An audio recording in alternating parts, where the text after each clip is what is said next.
હરેક માર્ગ જીવના કલ્યાણ માટે છે. ભોગોની અંદર કલ્યાણ નથી, આ કન્ફર્મ છે. મતલબ ગીતામાં જે ભગવાને કીધું એ બધામાં જીવનું કલ્યાણ છે, પણ સાંસારિક ભોગમાં ક્યાંય જીવનું કલ્યાણ નથી. ભોગ ભોગવતા ભોગવતા જીવન પૂરું થઈ જાય, પણ ભોગ પૂરા થતા નથી. તમે જો આ સંસારમાં હજારો લાખો વર્ષોથી ભોગોની સામગ્રી વિદ્યમાન છે. કેટલા લોકો જન્મ્યા, કેટલા મરી ગયા, ભોગ આયા નાયા છે. માણસનું જીવન પૂરું થઈ જાય, ભોગ ક્યારેય પૂરા થતા નથી. આજ સુધી એવું બન્યું છે ભોગ ખૂટી ગયા હોય? નવા નવા આવે એમ, એટલે કે પહેલા આવું નહોતું, પહેલા ટેકનોલોજી નહોતી, પહેલા આ બધું નહોતું, હવે છે. તો શું થઈ ગયું? આપણે થોડા પરમેનન્ટ છીએ? ભોગ તો અહીંના રહેશે, આપણું જીવન પૂરું થઈ જાય છે, પણ ભોગ ક્યારેય પૂરા થતા નથી. અને જેમ જેમ વિષય ભોગો વધે, તો ભોગના સુખ સાથે દુઃખ ઇનબિલ્ટ છે.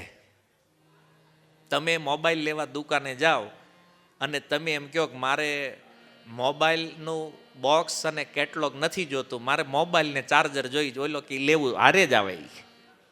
તમારે ન જોતું હોય કચરામાં નાખી દો, બાકી આવે હારે.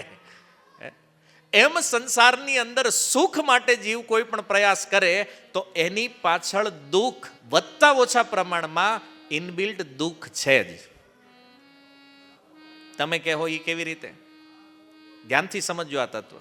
આજ થોડુંક હું તમને ફિલોસોફિકલ ક્લાસ આપી રહ્યો છું, કારણ કે આને સમજ્યા વગર છે ને અધ્યાત્મમાં પ્રગતિનો કોઈ ચાન્સ જ નથી. કોઈ પણ ભોગ આ સંસારમાં બીજા જીવની હાનિ વગર આવતો નથી. વાત સમજમાં આવી?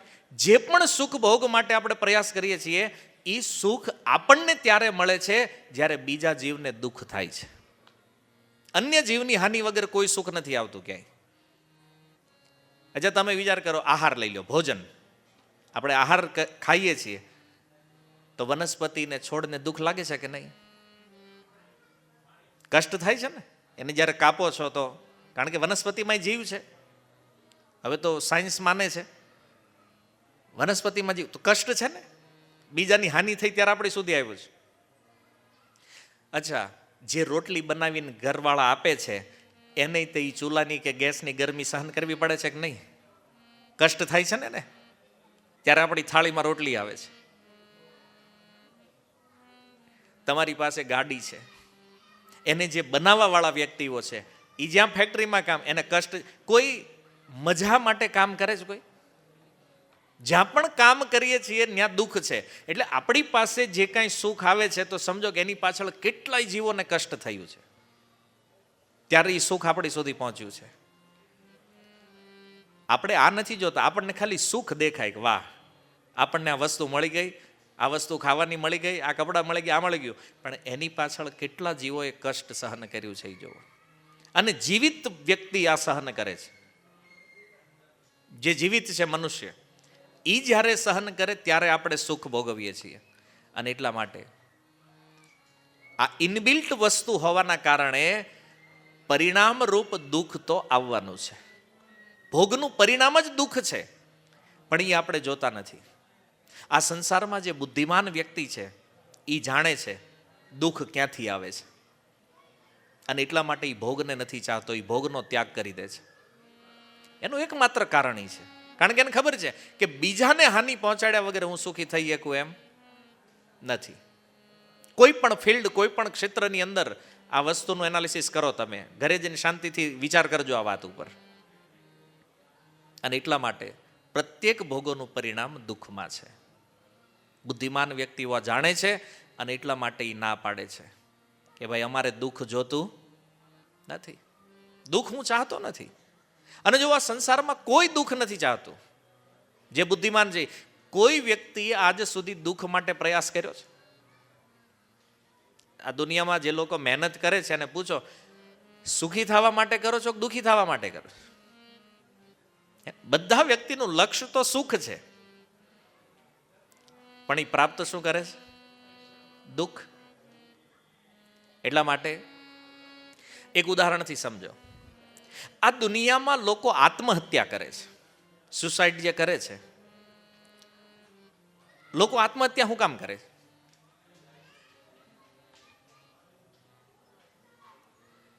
શું કામ કરે? નથી ખબર? દુઃખ છે એટલા માટે. ઓકે, લોકો આત્મહત્યા કરે છે દુઃખ છે એટલા માટે. પણ એ આત્મહત્યાનું પગલું કેમ લે છે? અચ્છા, આત્મહત્યા કરવી દુઃખ છે કે સુખ છે? દુઃખ. છતાં એનો સ્વીકાર કરે છે જીવ. શું કામ? કારણ કે આત્મહત્યાનું દુઃખ એને નાનું લાગે છે. એનું કંઈક બીજું દુઃખ છે મોટું. એ દુઃખની સામે આત્મહત્યાનું દુઃખ કેવું લાગે છે? નાનું એવું. અને જુઓ, જીવનો સ્વભાવ છે કે એ નાનામાં નાનું દુઃખ હોય ને એને પહેલા પસંદ કરે છે. એટલે એ વ્યક્તિના જીવનમાં જે દુઃખ હોય ને એને એ દુઃખ એટલું મોટું છે તો એની સામે આત્મહત્યા તો નાનું એવું છે તો મરી જાવ, લટકી જાવ. લોકો એટલે આત્મહત્યા કરે છે. કારણ કે જીવ આખું એનાલિસિસ કરી લે કે મારા જીવનમાં આટલા આટલા પ્રોબ્લેમ છે, આટલા આટલા દુઃખ છે, આમાં સૌથી નાનું દુઃખ કેવું? તો કે બોલે હું મરી જાઉં, એ દુઃખ સૌથી નાનું છે. કેમ? કારણ કે બીજા એને મોટા લાગે છે, પહાડ જેવડા છે. એટલે લોકો આત્મહત્યા કરે છે.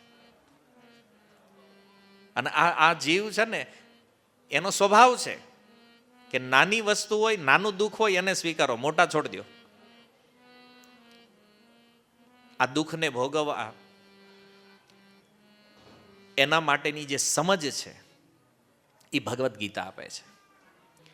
જો આ દુનિયામાં આજ તમે જુઓ કે આટલી બધી સંસ્થાઓ છે, આટલા બધા ધર્મો છે, આટલા બધા ભક્તો છે. આપણે જોયું ને જ્યાં જોઈને ભક્તો જ ભક્તો દેખાય છે. અત્યારે ભક્તો છે, પણ આમાંથી ભક્તિ યોગી કેટલા છે? એક એનાલિસિસ આપણે કાઢીએ. ભક્ત તો બની જાય છે ગમે ને, ભાઈ કોઈને તિલક કરી દો, માળા પહેર લે, આમ જેમ ધોતી પહેર લે, તેને હું માની લો ભગત બની ગયો છે. આવા ભક્તો લાખો કરોડો છે દુનિયામાં. પણ ગીતાના આધારે યદિ પૂછવામાં આવે કે ભક્તિ યોગનો જેણે આશ્રય લીધો છે, આવા ભક્તિ યોગી કેટલા છે? બાકી તો જ્યાં જોડાઈને એનું તિલક માળા કંઠી પહેર્યો એટલે તો કે આ ભગત હે ને. આનાથી તો દુનિયા ભરી પડી છે ભાઈ. પણ ખરેખર કેટલા ભક્તો છે? અને ભક્ત શું છે? ગીતામાં ભગવાન કહે છે તસ્માદ યોગી ભવાર્જુન. ભગવાન કહે છે અર્જુન તું યોગી બન. અને યોગીનો અર્થ શું છે? જેને દુઃખની નિવૃત્તિ કરવાની કળા આવડી ગઈ છે, આ સાચો યોગી છે. આ ગીતામાં ભગવાન કહે છે. હરેક યોગમાં છે અર્જુન તું યોગી બન. મતલબ જીવનમાં જે કષ્ટ આવી રહ્યું, જે દુઃખ છે, એને કેવી રીતે નિવૃત્ત કરવું, એની સારવાર કેમ કરવી, આમાં જે એક્સપર્ટ છે એને ભગવાન ગીતામાં યોગી કહે છે.